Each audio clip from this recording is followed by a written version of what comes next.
नमस्कार, मी जालिंदर धांडे दैनिक प्रारंभमध्ये आपल्या सर्वांचं स्वागत करतो। बीड शहरातील गोल्डन चॉईस जे हॉटेल आहे त्या ठिकाणी काही आंबट चाळे सुरू असल्याचा प्रकार आज पोलिसांच्या निदर्शनास आला। यावेळी दोन वेगवेगळ्या समाजाचे मुलं-मुली असल्याचा संशय आल्याने या ठिकाणी मोठा जमाव जमला होता। यानंतर हॉटेल चालकाने सदरील हॉटेल बंद करून पोलिसांना फोन केला। यानंतर शहर ठाण्याचे पोलीस त्या ठिकाणी दाखल झाल्यानंतर सर्व प्रकार व्हेरीफाय केल्यानंतर त्या मुला-मुलींना ताब्यात पोलिसांनी घेतलं आणि यानंतर त्यांना हॉटेलपासून शहर ठाण्यात नेत असताना जो जमाव जमला होता त्या जमावाने यावेळी पोलिसांना धक्काबुक्की केली। गाडीवर हा जमाव आला होता।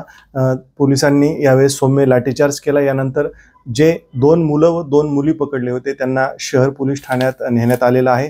त्या ठिकाणी ते अल्पवयीन आहेत का हे तपासाचं काम सुरू आहे। यानंतर ज्या जमावाने पोलिसांना धक्काबुक्की केली, ज्या जमावाने गाडी अडवण्याचा प्रयत्न केला, सरकारी कामात अडथळा केला, या जमावावर शहर ठाण्यात गुन्हा नोंद करण्याचं म्हणजे जे मुलं मुली पकडले आहेत ते एकाच समाजाचे आहेत, परंतु सुरुवातीला यामध्ये मुली आणि मुलगा वेगवेगळ्या समाजाचे आहेत असा संशय आला होता। यानंतर तो जमाव त्या ठिकाणी दाखल झाला, परंतु यानंतर एकाच समाजाची मुलं मुली असल्यानंतर हा जमाव शांत झाला आणि यामध्ये आता जे मुलं मुली आहेत त्यांना व्हेरीफाय करून ज्या मुली आहेत त्यांच्या पालकांच्या स्वाधीन करण्यात येणार आहेत। यासह जो जमाव जमला होता त्या जमावातील जे आक्रमक 5-6 जण होते त्यांना सुद्धा पोलिसांनी ताब्यात घेतलं आहे।